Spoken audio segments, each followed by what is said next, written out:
boa noite. Ai, gente. Boa noite. Sejam bem-vindos.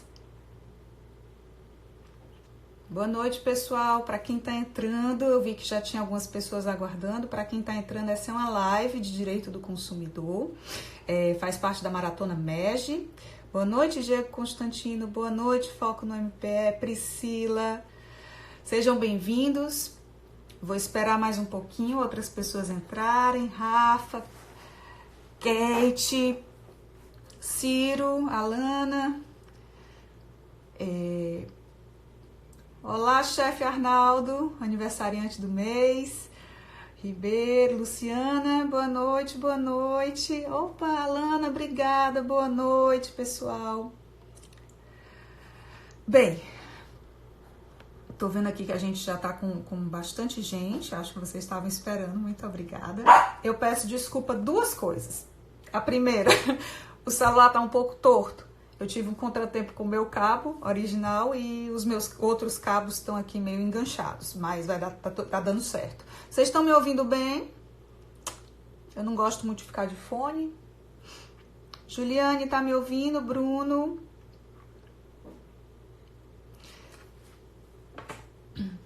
Ah, obrigada, Cacau.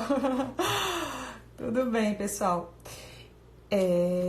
Hoje é CDC na quarentena. Vamos lá, minha charabiazinha. E meu outro pedido de desculpa é que vocês estão ouvindo alguns latidos. A minha cachorra está de quarentena, então ela está ansiosíssima por vários motivos que vocês possam imaginar. E quando ela escuta qualquer barulho na rua, ela late assim.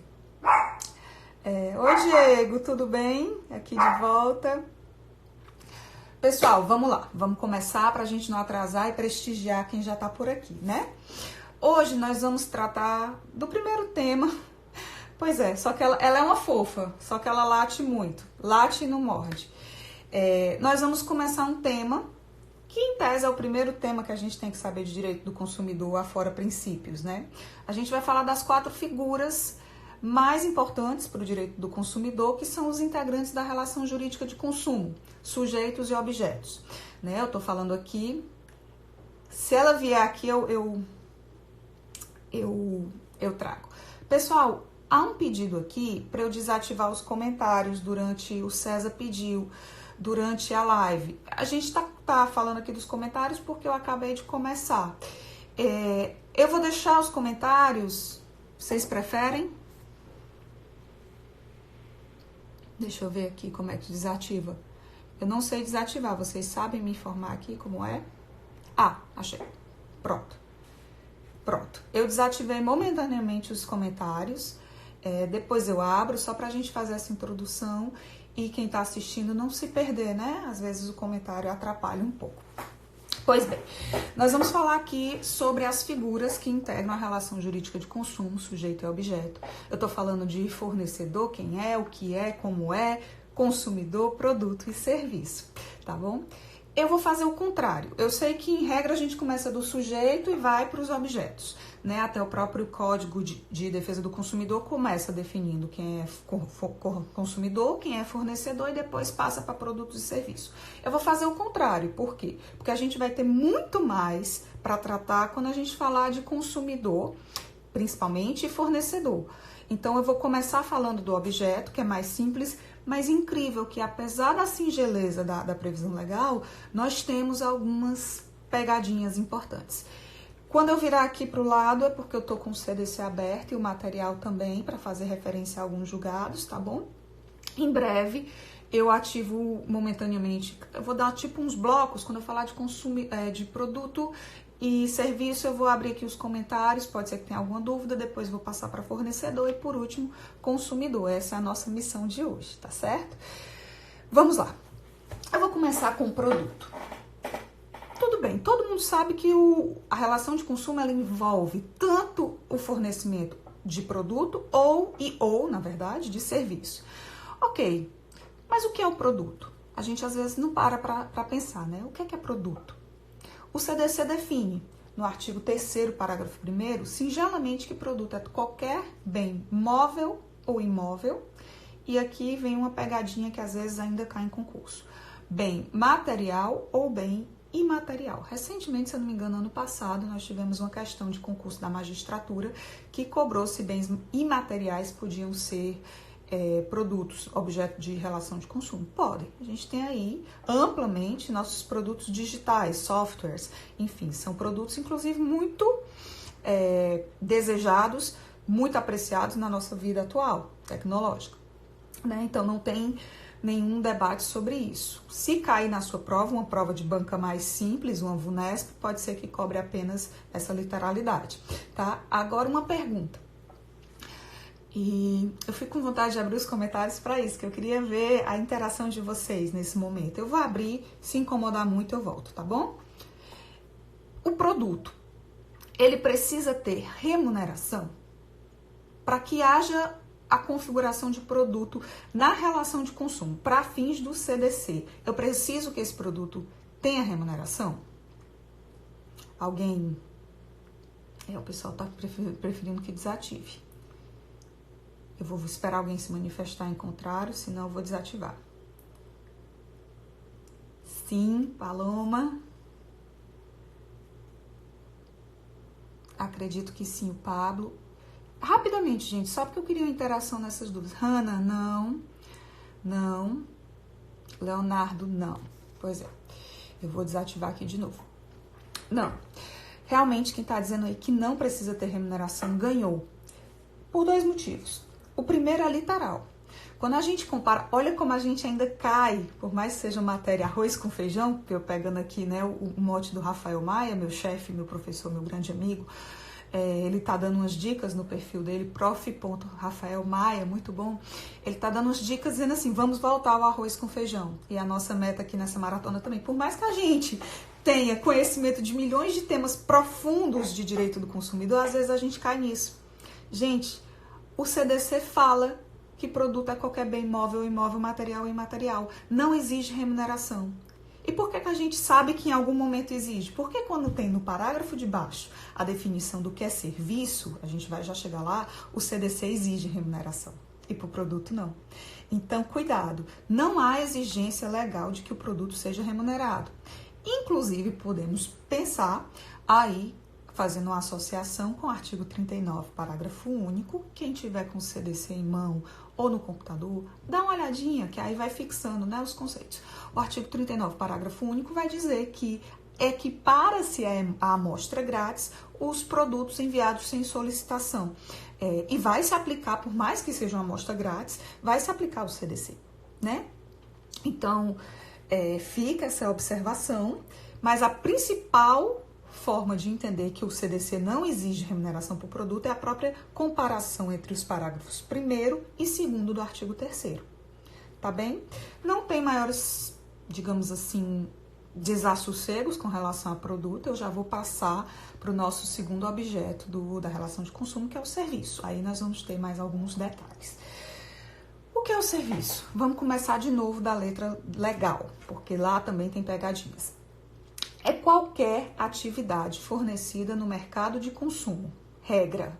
Serviço é qualquer atividade fornecida no mercado de consumo. Captem essa informação. No mercado de consumo. Por quê? Porque quando a gente for falar de consumidor e fornecedor, de relação de consumo ou não, eu vou falar de 2 situações que eu vou dizer que não é no mercado de consumo aberto. Para explicar por que as entidades de previdência fechada e as entidades que prestam serviço de saúde em sistema de autogestão não são consideradas fornecedores, não são consideradas relações de consumo. Então, gravem essa definição. Qualquer atividade fornecida no mercado de consumo, tá? Mediante remuneração, tá aí entre vírgulas, expresso, mediante remuneração. Inclusive as de natureza bancária, financeira, de crédito e securitária, salvo as decorrentes das relações de caráter trabalhista. Vamos lá destrinchar esse artigo. Primeira coisa que a gente tem que falar, mediante remuneração. Pode ser que a prova de vocês cobre o detalhe, serviço tem que ser remunerado, o CDC fala expressamente. Já vi questões que cobram apenas essa literalidade. Como pode também perguntar sobre parte doutrinária. Essa remuneração, ela precisa ser direta ou ela pode ser uma remuneração indireta? E eu peço para vocês pensarem, tudo bem, e o que seria uma remuneração indireta? Para a gente já saber se vai ser possível ou não. A doutrina e a jurisprudência, elas têm alguns exemplos clássicos e que são bons exemplos, né? Eu vou já abrir os comentários e quem puder, eu peço que nos comentários não baguncem muito, eu vou já abrir para que vocês possam, se souberem ou se imaginarem, trazerem outros exemplos de remuneração indireta. Primeiro, porque eu quero renovar meu repertório. E segundo, porque se não for, a gente pode, né, trazer uma dinâmica aqui para a aula para não ficar só um monótono. Programas de milhagem. É considerado tranquilamente uma remuneração indireta. Ora, se eu tenho um programa de milhagem, seja de uma empresa, uma companhia aérea, seja um programa de milhagem, tá muito na moda agora, né, de postos de combustível ou de, enfim, programa de pontos, o DOTS, tudo isso é uma forma de ganhar remuneração indireta. Seja pela publicidade institucional de algum, né, da companhia aérea, seja pela atração do consumidor pela fidelidade. Ora, aquela passagem da companhia aérea Y está um pouco mais barata, mas eu estou faltando tantas milhas para completar o que eu quero, para adquirir um trecho, adquirir um produto, então eu vou lá para a minha companhia aérea que eu já sou mais fiel. É uma forma de remuneração indireta, eu estou premiando, né, aquela companhia aérea. E esses programas de pontos e fidelidade. Gente, me perdoem, eu vou abrir aqui rapidamente, eu sei que pediram para eu desativar rapidamente, para que se alguém puder contribuir com a aula, que tivesse deparado com outro caso ou outra opção de remuneração indireta, tá bom? Eu vou dar outro exemplo também, que são os serviços que são prestados inicialmente gratuitamente, e hoje em dia tem muito em aplicativo, e depois eles se tornam remunerados. Eu vou dar um exemplo que aconteceu comigo essa semana. Nesse período aqui de quarentena, eu tô grávida, né, de 6 meses e pirando pelos hormônios e pela ansiedade, pirando mais em casa. E pensando, a minha filha vai nascer e eu não tenho um quarto pronto, o quarto está com as paredes mofadas, o móvel não tem ar-condicionado, não tem rede de proteção, não vai dar tempo, não vão autorizar a obra. Pirando, o que é que a gente procura? Meditar. Eu tenho cara de calma, mas eu não sou nada calma. Então eu baixei aquele aplicativo de meditação, Headspace. E o Headspace, você baixa lá, na hora de baixar na Apple Store, é gratuito. Mas, eu para acessar as melhores meditações, as melhores dicas, eu posso adquirir e testar grátis por 7 dias. Ou questões de concurso, às vezes aparece a promoção, olha, você testa grátis uma semana e aí depois você vai cobrar. Eu tenho 2 opções. Testar minha semana grátis e depois, cancelo, ou fico automaticamente passando a ser uma consumidora que está pagando por aquele serviço. É uma remuneração indireta aquela semana grátis, né? Por quê? Porque eles estão veiculando o aplicativo e possivelmente investindo numa publicidade, de uma forma publicitária. Eu testei, gostei, agora eu vou ser uma consumidora desse serviço fornecido via aplicativo. Tá bom? Eu vou abrir aqui para se tiverem outros exemplos, tá? Algum outro exemplo de que vocês imaginam de remuneração indireta? Para a gente ir fixando, o serviço pode ser por remuneração, tem que ser mediante remuneração e pode ser direta ou indireta. Não. Querem que eu feche os comentários? Tá aqui. Certo. O Netflix é considerado foco no MPE. Sim, também, né? Teve até uma notícia, que eu não sei se é fake ou não, já não sei o que é fake ou não, mas a gente tem uma notícia de que o Netflix liberou algumas plataformas gratuitas nesse período de isolamento, então realmente é uma gratuidade, mas há uma remuneração indireta. Estacionamento no shopping, tá? Isso é um excelente exemplo, muito bem. Renata, eu abri momentaneamente os comentários só para que a gente possa trazer mais exemplos e tornar a aula aqui. Eu tô abrindo momentaneamente só em alguns momentos, tá? Da live. Estacionamento, Marcela, sim. Sim, troca de serviço. Muito bem, aqui a Paloma, um exemplo nosso muito mais simples do que os que eu trouxe em redes sociais, como o Facebook. Exatamente. A linha é fake, né? Do Netflix. Pacotes de viagens. Pacote de viagem depende, né, do pacote. Eu vou desabilitar, tá, gente? Tem muita gente me pedindo. Obrigada pela interação. Tô gostando, assim. Permuta. Não sei se é bem remuneração indireta, porque eu vou ter uma remuneração, alguém falou em troca e alguém falou em permuta, porque eu vou ter uma remuneração de outro produto ou serviço, né? Não é bem algo assim que não existe ainda, ok? Vou aqui fechar de novo, desativar os comentários, lembrando que, para quem me pede, eu tô abrindo só momentaneamente, eu espero que essa sistemática esteja boa. Pois bem, a gente agora falou, foi bem legal. Eu gostei, renovei meu repertório, acho que vocês também. Mas vamos lá. O CDC fez questão de registrar algumas atividades que são serviços consumeristas, tá? Como dissesse assim, olha, não adianta nem espernear, porque vocês são serviços do direito do consumidor. E a gente vai já entender, porque eu disse assim, não adianta nem espernear. E fala, qualquer atividade, inclusive as de natureza bancária, financeira, de crédito e securitária. Por que vocês acham que o CDC precisou gritar? Bancos, seguros, empresas de crédito, vocês são serviço, vocês são fornecedoras para os termos do CDC. Aí eu vou contar uma historinha e vocês vão entender por que raios nós temos uma súmula do STJ para dizer o que o artigo já diz. Tá bom? Vocês sabem que os bancos, eles têm um enorme poder sobre todos os setores da nossa sociedade, inclusive sobre o poder judiciário, né? Não à toa, nós temos uma súmula que diz, inexplicavelmente, a doutrina não consegue entender por que tem uma súmula dizendo que não se pode declarar de ofício da nulidade de cláusulas abusivas em contratos bancários e só em contratos bancários. Porque o artigo diz que é nula de pleno direito, todas as outras cláusulas podem ser declaradas de ofício, exceto as de contratos bancários. Então, juntem, né, o lé com o cré e façam a interpretação de vocês. Existe quem, não sou eu, por favor, né, depois eu sou processada, existe quem diga que os bancos exercem um lobby no Poder Judiciário ou junto ao Legislativo para que não sejam prejudicados nos seus interesses. Se é verdade ou não sei, mas existe isso. Pois bem, logo que o CDC foi promulgado na década de 90, pouco tempo depois, nós tivemos uma discussão se essa inclusão era constitucional ou não.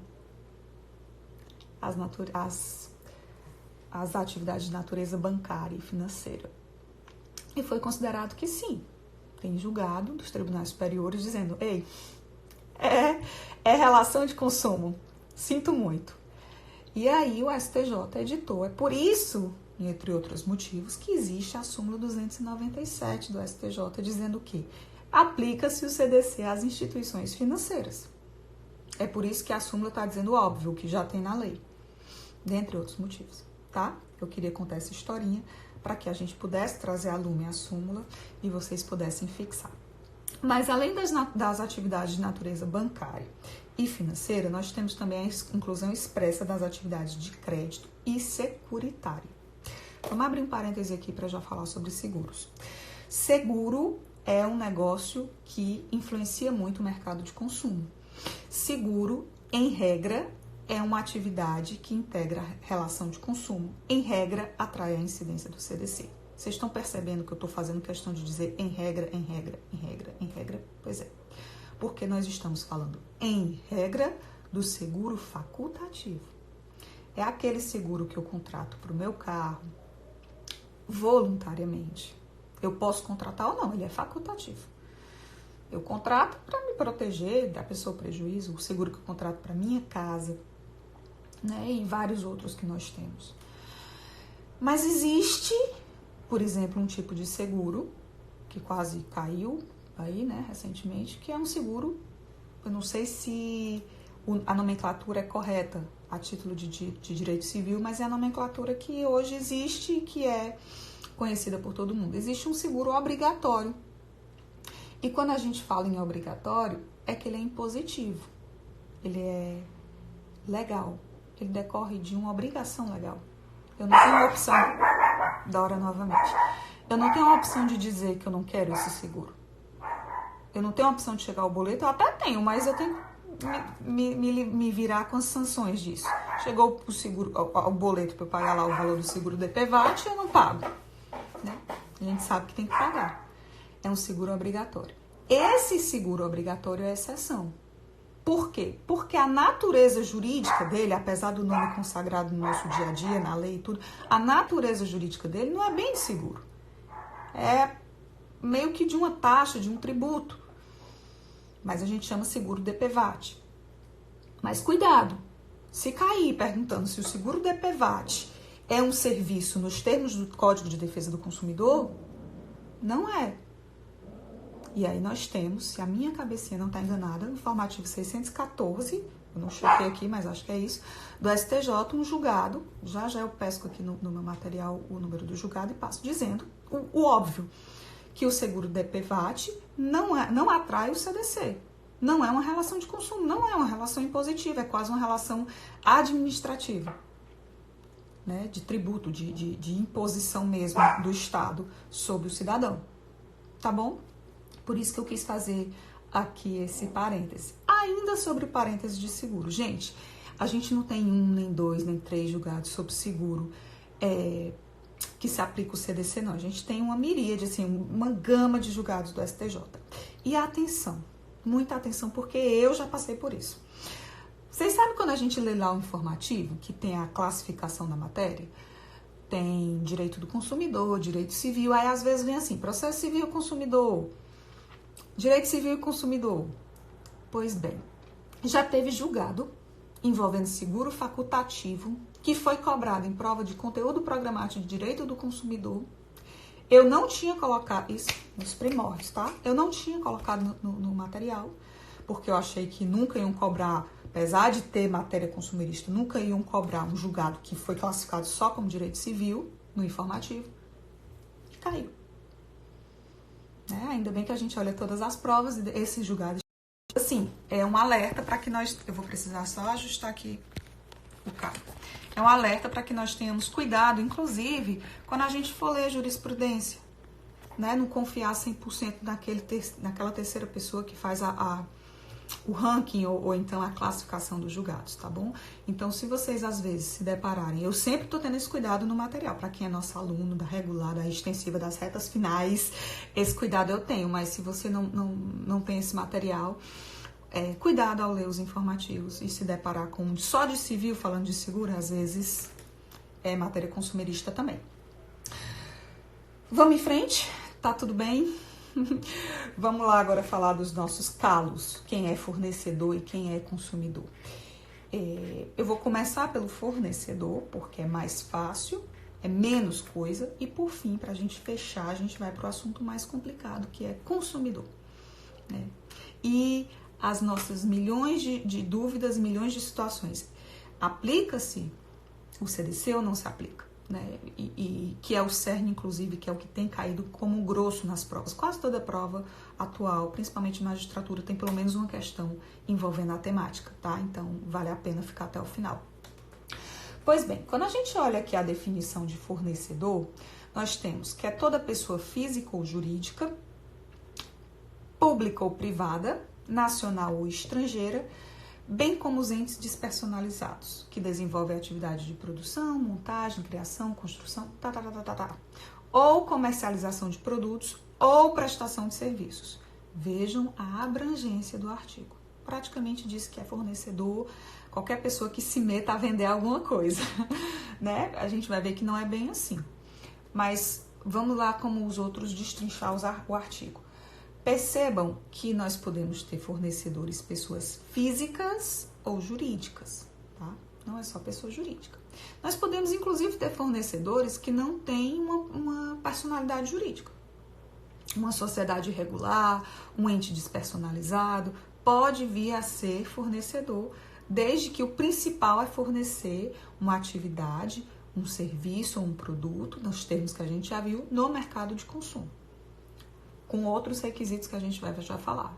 Mas o fato de uma sociedade não estar regularmente criada, né, nos termos da lei civil, da lei empresarial, isso não vai tirar o status dela de fornecedor. E aproveitando esse gancho, eu já vou falar que o fornecedor, inclusive, pode ser o fornecedor aparente, tá? O fornecedor, eu como consumidora, eu não tenho que ter conhecimento a fundo se aquela sociedade registrou os seus atos constitutivos de forma correta, foi constituída nos moldes da lei civil, da lei de registros públicos, da lei empresarial. Se fosse assim, nós iríamos beneficiar quem atua irregularmente. E o CDC quer o contrário, quer abranger e proteger a maior parte de situações possíveis. Então, já vamos aqui falar de uma classificação. Não cai tanto em concurso não, mas pode ser que numa prova CESP, aí ou em uma segunda fase, a gente se depare com isso. Nós temos 3 classificações de fornecedor adotadas pela doutrina. Básico, né? Porque você sabe que doutrina, mas assim, de uma forma básica. O fornecedor real é o comum. O fornecedor aparente, atenção à aplicação da teoria da aparência no direito do consumidor.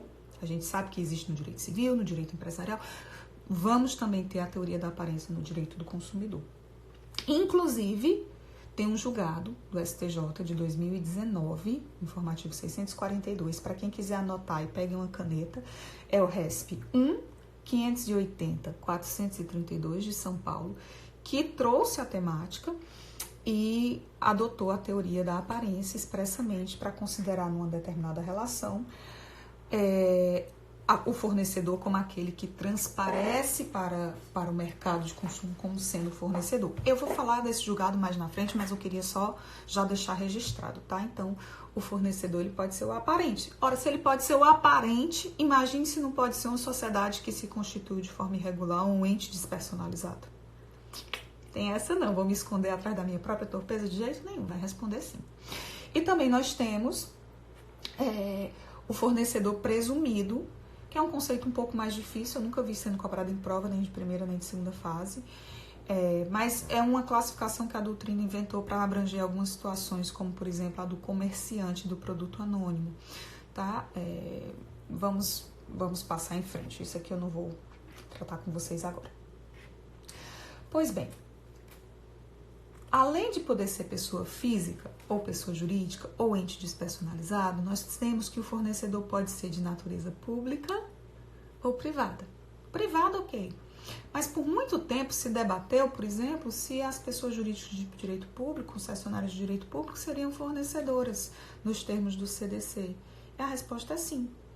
Né? Hoje nós temos de uma forma assente, tanto no STF como no STJ, que o CDC envolve serviços públicos prestados por concessionárias de serviço público. Nós temos até artigo específico tratando dos serviços públicos, né? Eu vou fazer também esse link agora com o artigo 22 do CDC, que diz que os órgãos públicos, perceba que órgão na classificação de direito administrativo pode inclusive, na verdade, ente despersonalizado.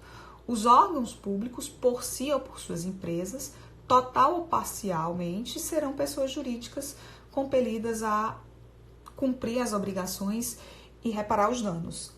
Eu confundi, gente, pelo amor de Deus, o parágrafo único com o caput. Mas lá no artigo 22 vocês podem abrir e vai tratar sobre fornecedores, pessoas jurídicas de direito público, tá? Desculpe, fiz uma pequena confusão. Mas e aí nós tivemos no bojo do STJ, do STF, uma discussão sobre o que é produto e serviço para fins de incidência do CDC, né? Trocando em miúdos, o que é tributo, taxa, o que é afeto à matéria de direito tributário e o que é afeto ao direito do consumidor. E aí tem basicamente 2 conceitos, 2 formas de dividir isso. A primeira é se aquele produto ou serviço, principalmente os serviços públicos, né? Se aquele serviço ele é remunerado mediante taxa ou preço público. Se é mediante taxa, vai lá para o direito tributário. Se é mediante preço público, vemos aqui para a nossa área, né? Direito do consumidor. A gente pode citar concessionárias de serviços, né? Energia. E recentemente caiu numa prova essa abordagem sobre serviços públicos, mas de uma outra forma, que não era taxa nem tributo. Era produtos uti-single e universo. Se era divisível ou não a prestação do serviço, né? Foi cobrado dessa forma e a resposta correta eu posso já procurar, ou se alguém já encontrar a questão e puder me mandar aqui no comentário que eu vou já abrir. A resposta correta envolvia justamente isso, que para aqueles serviços divisíveis relativos a um determinado usuário, que eu posso mensurar, água tem o meu medidor individual, energia eu posso mensurar meu medidor individual, aqueles considerados serviços públicos para direito do consumidor. E aqueles em que eu não posso mensurar, né, eu não posso dividir em unidades, são afetos a direito tributário. Eu acho que foi numa prova CESP 2019, eu não tô com prova na minha cabeça agora. Se alguém estiver lembrando, ou se alguém tiver fácil, eu peço a gentileza de colocar aqui nos comentários, que eu vou abrir agora. Se não, lá no final eu vou procurar, que eu tenho fácil, tá bom? No meu material, ok? Entidades beneficentes podem se enquadrar também como uma forma de serviço para fins do CDC? Podem. TJ Pará 2019, Helder, exato, eu acho que é isso. Eu acho que é isso. Se eu não me engano, é isso. Tenho só que ver qual das duas provas, tá? Ana Rita Almeida, serviços de cartório. Tá, vou falar sobre isso. Serviço de internet também. Vou falar sobre serviço de cartório. Vou desativar aqui também, tá bom, pessoal? Eu acho que é isso mesmo. É TJ Pará, CESP 2019. Deixa eu ver aqui se eu tenho fácil a resposta correta. Só um minutinho. Olha, gente, que coisa linda achei aqui. Olha, exatamente, TJ Pará, juiz substituto, prova CESP, o enunciado foi o seguinte: a respeito de produtos e serviços na relação jurídica de consumo, assinale a opção correta de acordo com o Código de Defesa do Consumidor. O CDC pode ser aplicado aos casos que envolvem serviços públicos prestados de forma uti-single. A alternativa é. Vamos lá ver o gabarito para dizer para vocês como foi que foi considerado, tá bom? Por isso que eu trouxe essa temática justamente por essa questão, que eu lembrava, mas não lembrava exatamente onde é que tá. A alternativa E foi justamente a correta, como eu mencionei, ou seja, aplica-se o CDC aos serviços públicos prestados de forma uti-single, que é o que a gente mencionou aqui, que pode ser medido de acordo com cada indivíduo, né, cada usuário. E esse entendimento do STJ, já antigo, da seguinte forma: serviços públicos prestados por concessionária, remunerados por tarifa ou preço público, aplica-se o do CDC, caso contrário, não, tá bom? Então, fiquem atentos, inclusive, apesar de não ser comum, houve uma cobrança aqui recente na prova do TJ Pará, CESP, 2019. Me perguntaram aqui sobre a questão dos cartórios. E eu vou desativar os comentários, porque a gente já tá aqui com 35 minutos de live, eu preciso chegar na parte mais densa da matéria, tá? Gente, a questão dos serviços de cartórios é um tormento. Por que é um tormento? Porque nós não temos um consenso, tá? Existem julgados num sentido e no outro. Eu vou me virar aqui para ler. O STJ já decidiu em contrário em 2006, por exemplo. E aí, em 2010, por uma turma, né, não é um posicionamento assente, a segunda turma do STJ entendeu que o CDC se aplica às atividades notariais. Então, nós temos um julgado mais recente do que outro, dizendo que as atividades de cartórios notariais, elas são abrangidas pelo CDC. Todavia, isso não é pacífico, tá? Até porque nós temos uma previsão legal relativa à responsabilidade uma lei específica, né, aplicável aos cartórios e notários, dizendo que a responsabilidade deles é, em regra, subjetiva. ou seja, incompatível com o sistema de regra do CDC. Então, assim, Ana Rita, você me perguntou e a resposta é: nós não temos um consenso ainda. Não temos. Inclusive, eu faço questão de trazer no material de quem é meu aluno, tem uma ressalva, tem um quadro justamente sobre isso. Já pensei em tirar esse quadro várias vezes, dizendo isso não vai cair tudo, mas é uma dúvida comum.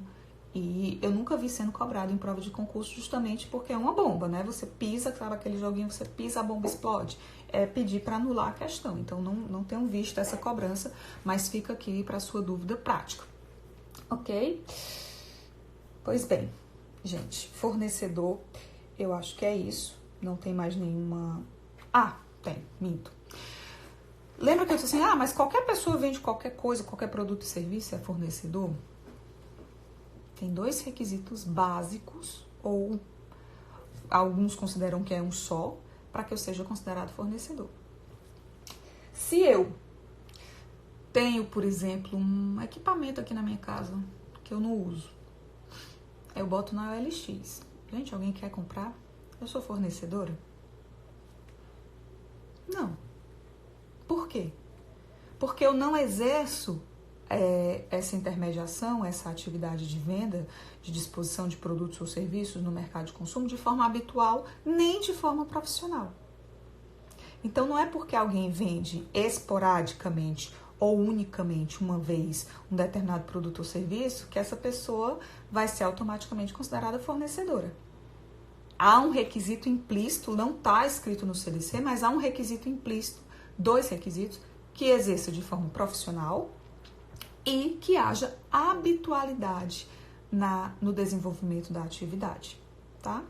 Era isso que eu queria falar. Vamos aqui começar, enfim, a nossa parte mais legal, que é falar sobre consumidor.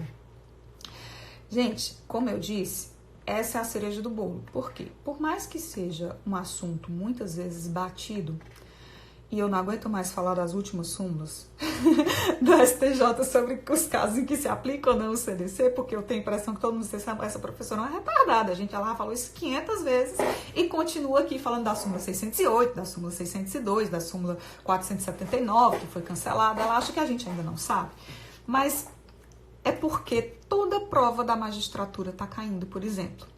Eu falo mais em provas aqui da magistratura, porque apesar de ser defensora pública e é a turma que eu atuo mais com a magistratura do MEG, né? A equipe que eu integro mesmo é a da magistratura do MEG. Então, assim, eu tenho conhecimento das provas dos últimos 5 anos, eu percorro todas, né? Desde que eu entrei no MEG. Então, quando eu falo assim magistratura, é porque eu realmente tenho mais propriedade para falar das provas de TJ. Toda prova cai, gente. Se for VUNESP, cai uma questão inteira. Cobrando súmula, faz o enunciado, aí tem cada assertiva de uma súmula ou da interpretação ao contrário de uma súmula ou de um entendimento do STJ. CESP, que é a diferentona, SEBRASP, né? Eu sei que é SEBRASP, mas ainda fica com CESP. SEBRASP também. Inclusive, prova agora TJ, que foi cancelada e teve a segunda prova. Na segunda prova, na prova que ficou valendo, tem uma questão cobrando também isso. Quando se aplica e quando não se aplica. A BRASP adora pegar umas coisas assim lá atrás, que a gente já não estuda tanto, porque não tá na moda. E aí costuma cobrar. Então, por isso que eu vou fazer aqui essas menções. Vamos primeiro, como sempre, ler o que é para o CDC consumidor. É toda pessoa física ou jurídica, que também não existe, tem ainda quem possa achar que consumidor é necessariamente uma pessoa física, não tem nada a ver, né? A personalidade jurídica vai influenciar, quando a gente vai ver já qual é a teoria aplicável, mas ela não é determinante para saber se o consumidor, se uma pessoa é consumidor ou não. Então, consumidor é toda pessoa física ou jurídica que adquire ou utiliza produto ou serviço como destinatário final. Consumidor ainda, porque esse é o conceito básico de consumidor, e nós vamos ter os equiparados. Estou falando aqui do parágrafo único do artigo 2º, do artigo 17 e do artigo 29 do CDC. Nós vamos ter figuras equiparadas. Mas isso aqui eu não vou tratar aqui, vou tratar só do conceito básico. É toda pessoa física ou jurídica que adquire ou utiliza produto ou serviço como destinatário final. Sabe o que é que pega saber? O que é destinatário final? Porque por muito tempo a doutrina se digladiou o que é destinatário final. O que é que eu considero como destinatário final? A jurisprudência também e recentemente que eu digo assim, de uns 10 anos, 8 anos para cá, nós tivemos uma estabilização da jurisprudência sobre o que nós podemos entender como consumidor. Por que eu estou falando isso? Porque o que vai pegar é saber o que é destinatário final. Mas você fala assim, Bia, mas o que é que tem pra gente saber, o que é que tem pra complicar em quem é destinatário final? Vocês nem imaginam. Destinatário final fático ou econômico? Primeira pergunta. Não entendi, vamos lá, não entendi. Simples, tá? Deixa eu dar um exemplo aqui. Suponhamos que isso seja uma peça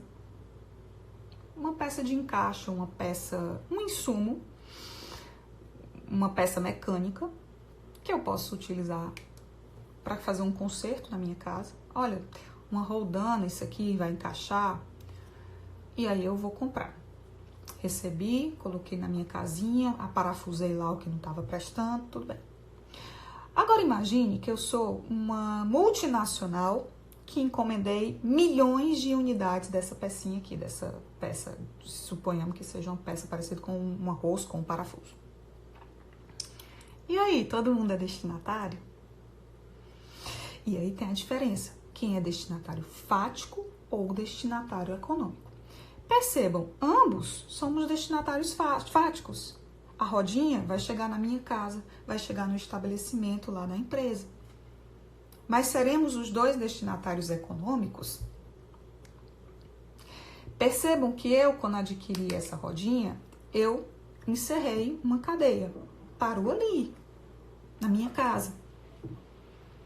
A multinacional, quando recebeu milhões de rodinhas, colocou nos seus veículos que vende para concessionários no Brasil inteiro, que vende para milhões de consumidores. Para a multinacional, essa rodinha integrou o processo de produção. Atuou como um mero insumo para outro produto final. Tá começando a fazer sentido?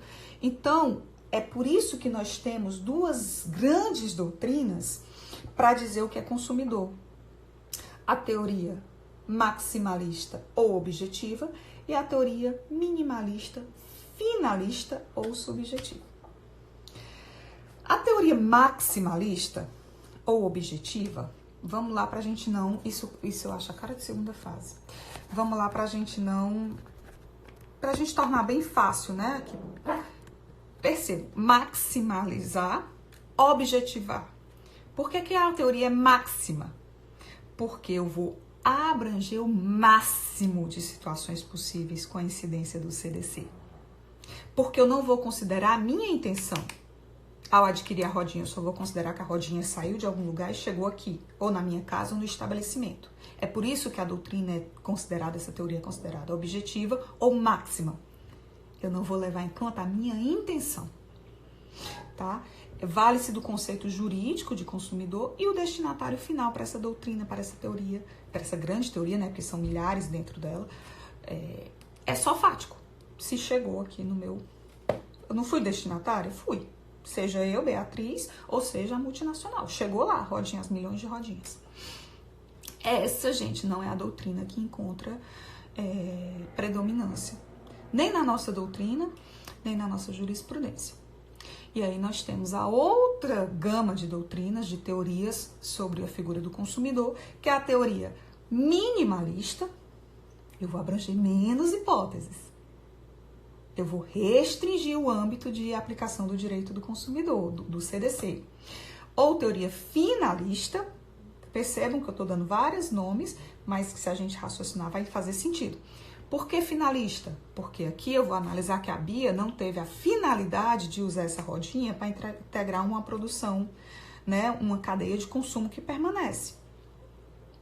A Bia finalizou, quis aquilo ali só para a casinha dela. Ou subjetiva. Finalista ou subjetiva, dá para entender, vai levar a finalidade em conta. a intenção de quem adquiriu como destinatário fático aquilo ali. Então, a conclusão é, eu vou me valer de um conceito econômico de consumidor. E consumidor não vai ser só destinatário fático, vai ser destinatário fático e econômico.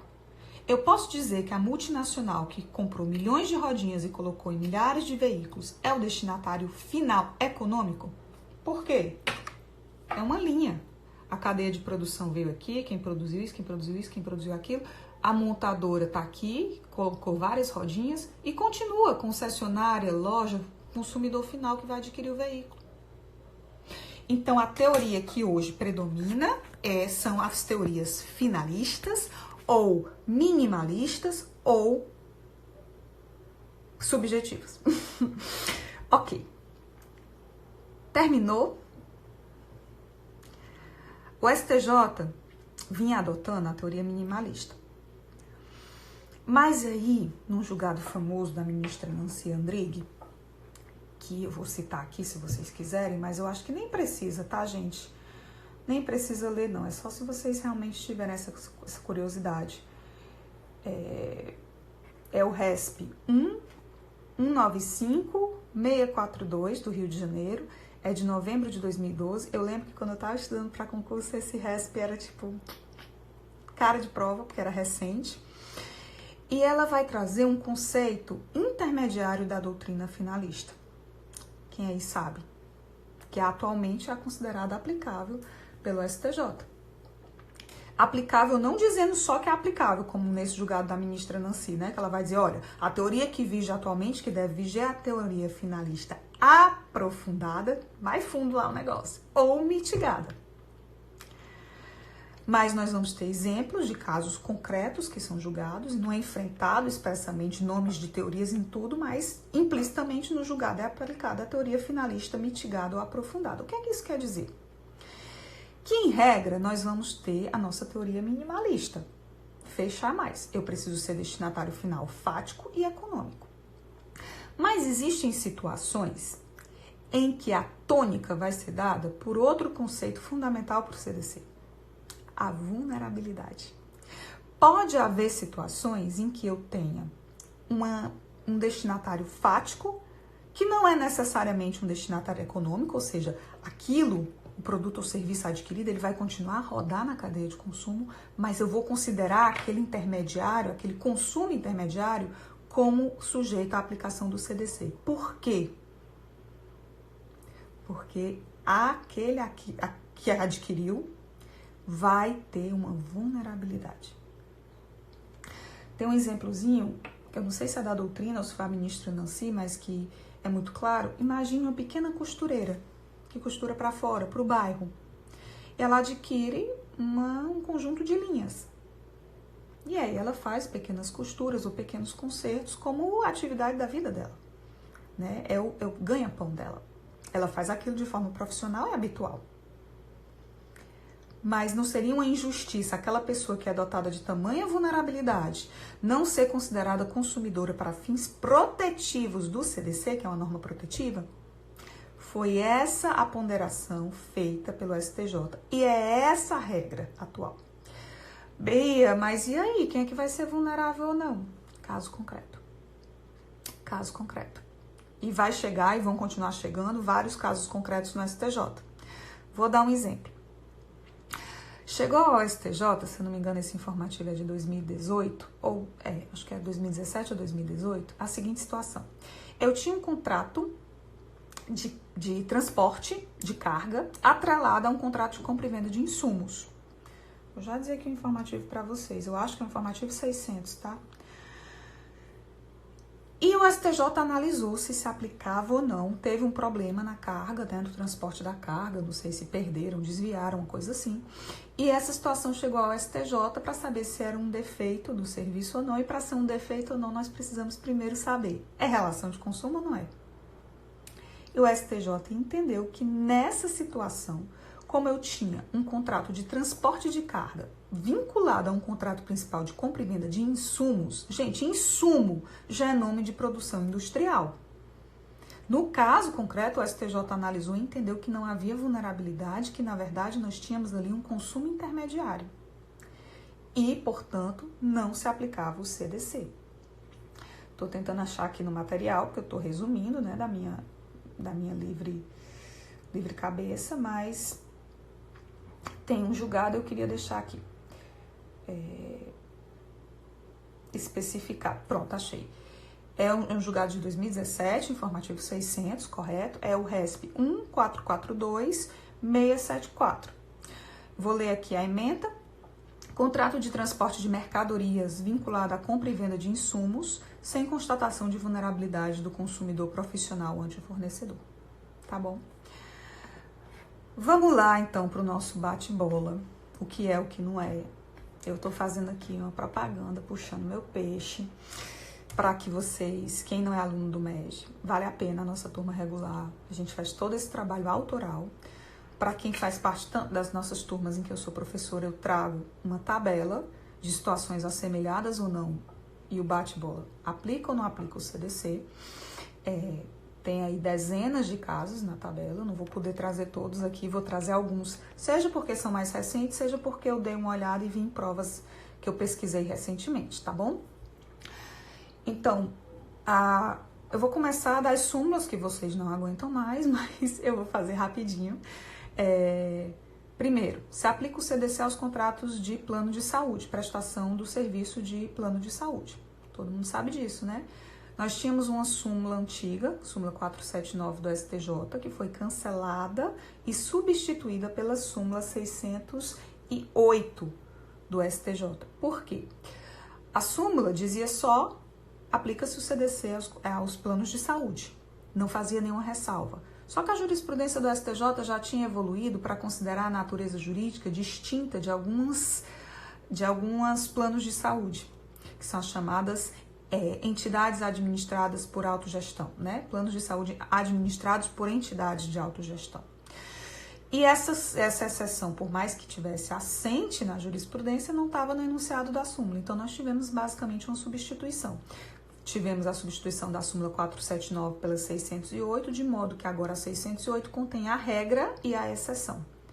Desde que essa súmula foi editada, eu não consigo contar na minha mão quantas provas já cobraram isso. Às vezes cobram só a exceção, às vezes cobram a regra, tá? Então, cuidado. Por exemplo, cuidado com o VUNESP. Aplica-se o CDC a todos os contratos de planos de saúde? Falso. Cuidado. O VUNESP adora essa súmula. Aqui eu vou poder explicar, porque eu quero que vocês gravem isso. Lembra quando eu pedi quando a gente disse o que era serviço e eu coloquei que é aquele prestado no mercado de consumo? E eu disse assim, fixa isso, no mercado de consumo. Quando nós temos um plano de saúde administrado por entidade de autogestão, trocando em miúdos, esse serviço, ele não está posto no mercado de consumo. Por quê? Porque não é qualquer pessoa que consegue adquirir. Eu pago o que for, é o melhor plano de saúde, eu quero esse plano de saúde. Não é assim não, baby. Né? Então, assim, eles não são considerados serviços para o CDC porque eles não estão postos no mercado de consumo, e sim para um nicho determinado. Eu acho que tem um plano de saúde aí, ou é um plano de previdência de uma empresa, de algumas empresas, né? Que pelo volume de empregados, de funcionários, eles conseguem fazer isso. Mas aquilo ali é como se fosse uma associação. Eu de fora, vamos supor que seja a ESSO, pode ser que não seja. Eu de fora da ESSO, Bia, defensora pública, eu quero esse daí, porque é o melhor. E não está à disposição, não está no mercado de consumo, tá? É por isso que não pode ser considerado. A mesma lógica vai acontecer, e eu já trago aqui a outra situação, com as entidades de previdência complementar. Do mesmo jeito, a gente tinha uma súmula antiga do STJ, me falhou agora o número exato da memória, mas a súmula antiga dizia o seguinte, aplica-se o CDC às entidades de previdência complementar. Só que existem entidades e entidades de previdência complementar. Existe diferença entre naturezas jurídicas. E aí, o STJ cancelou também o enunciado anterior, que eu não lembro qual é o número, e editou a súmula 563, para fazer uma diferenciação clara e dizer que o CDC é aplicável às entidades abertas de previdência complementar. Já vi várias provas perguntando se o CDC se aplica às entidades fechadas. Não, é a exceção, tá? Só as abertas. E a lógica é a mesma que a gente acabou de colocar para as entidades, para os planos de saúde administrados por entidades de autogestão. Percebam, se a previdência complementar é aberta, é porque, via de regra, qualquer um, pelo menos quem se dispõe a pronto pagamento, pode adquirir aquele serviço. Existem várias entidades aí, porque por mais que sejam atreladas às instituições financeiras, elas não são exclusivas de instituições financeiras. Qualquer interessado, em regra, pode adquirir esse serviço no mercado de consumo. Né? Eu vou dar o exemplo da minha, eu tenho uma previdência privada, Brasil Prev. É só para funcionário do Banco do Brasil? Não, eu adquiri porque meus pais eram funcionários, meus pais fizeram para mim quando eu era criança, eu continuei, mas eu não tenho hoje em dia, e porque meus pais foram funcionários do Banco do Brasil. Qualquer um de nós, em regra, pode chegar no Banco do Brasil e adquirir esse serviço de previdência complementar, tá? Diferentemente, se eu tenho uma entidade fechada, o nome já diz. Epa, não é qualquer um que entra aqui, não. Se ela é fechada, ela não está oferecida no mercado de consumo. Ela é para um nicho determinado. Aqui também, mais uma vez, existem grandes empresas que têm essas entidades fechadas. E aí o vínculo vai ser muito mais associativo do que consumerista, tá? Quando a gente vem lá do começo da regra do CDC e vai passando por tudo isso, fica fácil entender, né? Pois é, não quero que vocês esqueçam nunca. Vamos aqui em frente, outra súmula nova. Primeiro eu vou falar da regra. Se eu tenho a aquisição de unidade imobiliária em sistema de habitação, né? Aplica-se ou não o CDC? Minha Casa Minha Vida. Aplica ou não o CDC?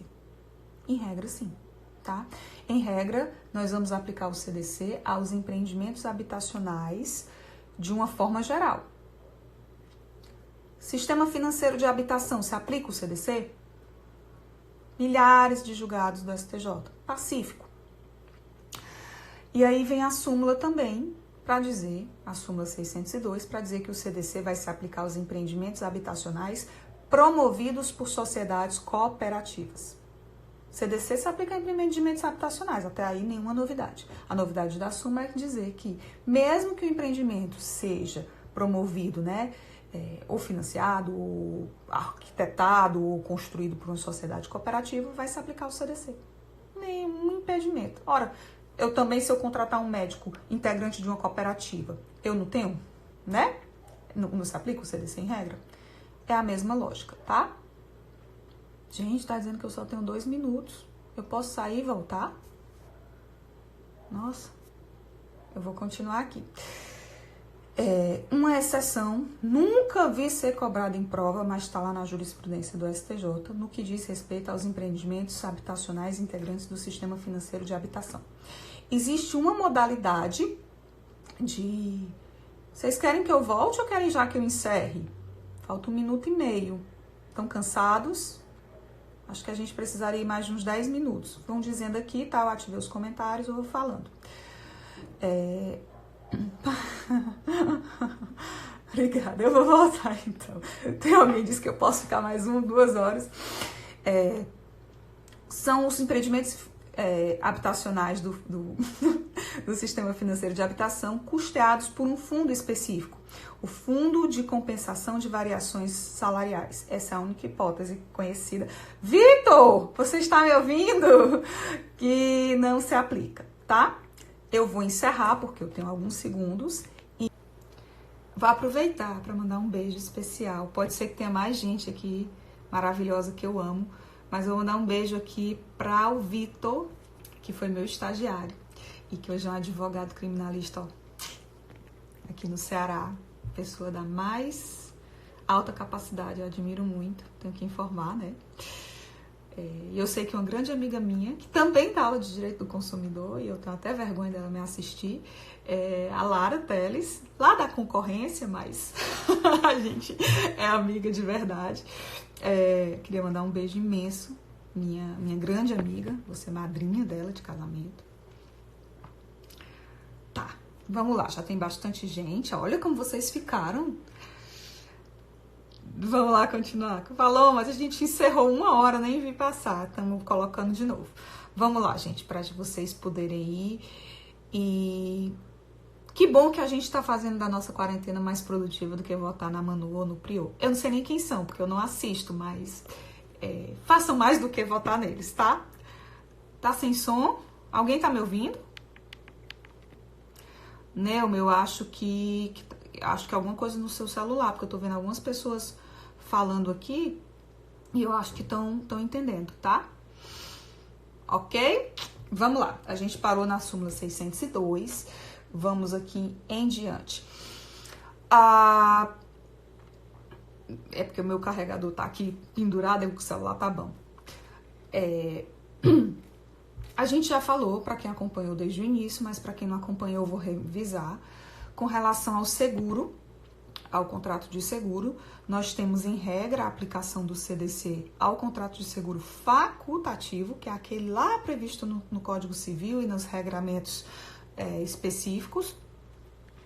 E nós temos a não aplicação do CDC no contrato de seguro, eu falo aqui entre aspas, porque na minha opinião, não é um seguro propriamente dito, é outra coisa, no contrato de seguro obrigatório impositivo DPVAT, que está lá no informativo 614 do STJ, eu tinha ficado de dar o número do RESP, né, se alguém quisesse, eu estou falando do RESP 1.635.398, tá?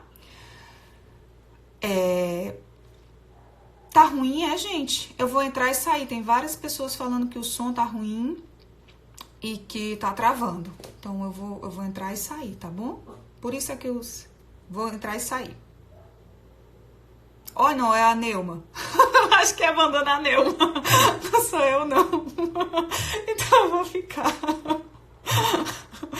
É pra Neuma.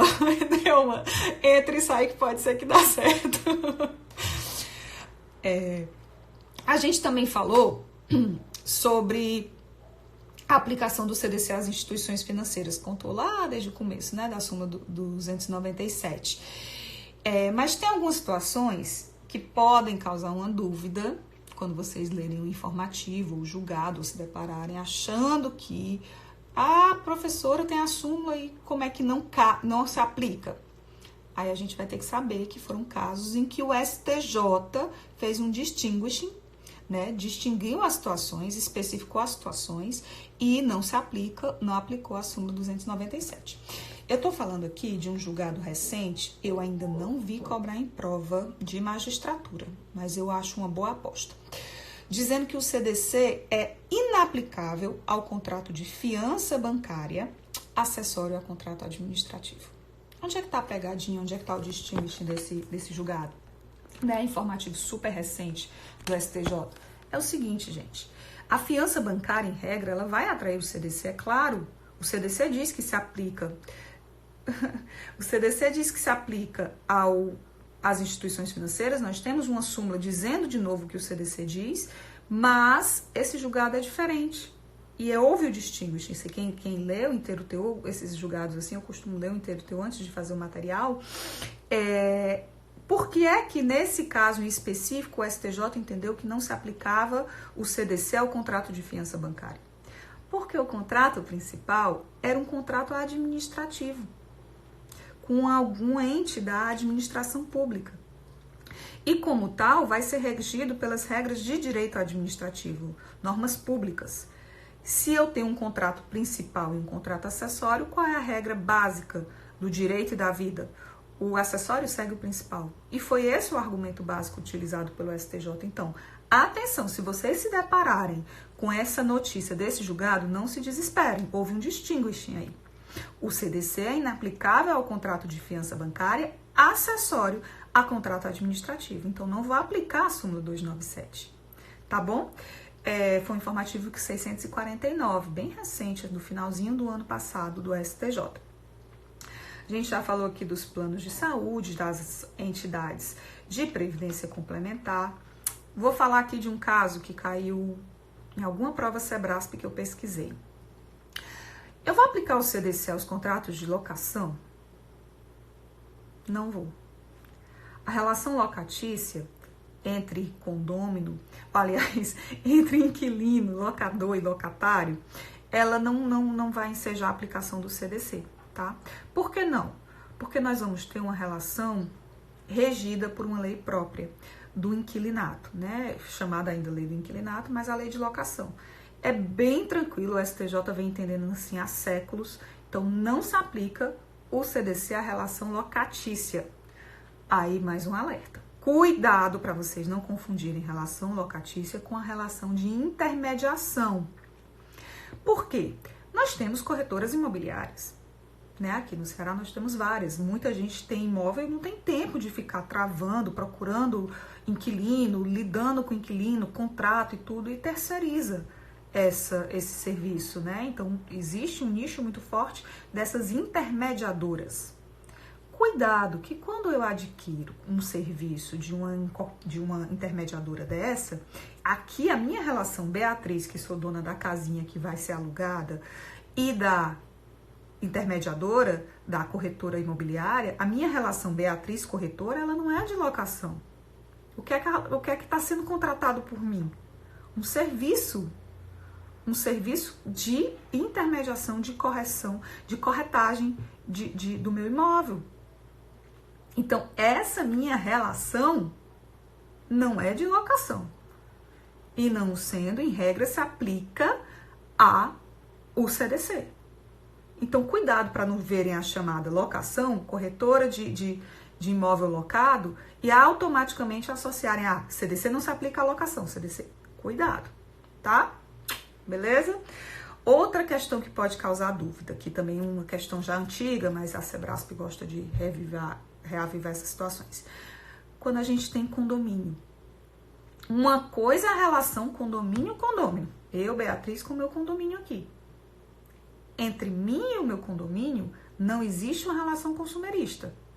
Existe uma relação de condôminos que vai ser regida pelo Código Civil e outras normas. Minha relação, condomínio Beatriz, eu sou uma condômina.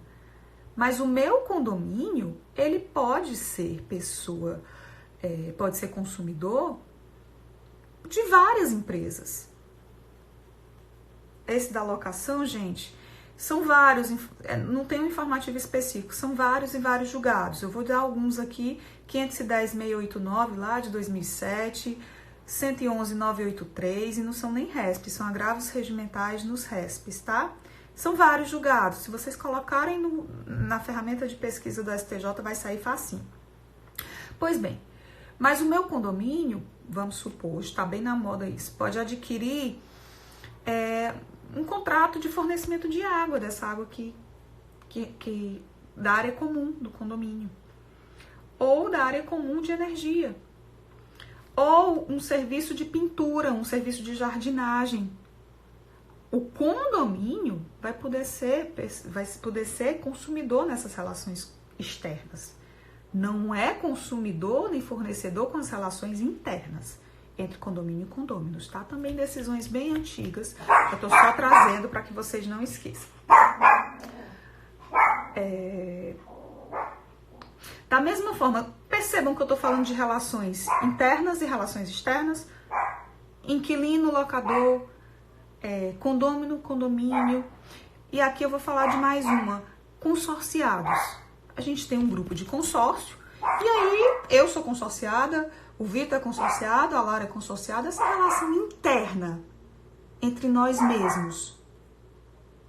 Mas entre os consorciados e a administradora do consórcio é a relação de consumo, tá? Entre consorciados em si não, mas a administradora do consórcio e os consorciados são regidos pela relação de consumo.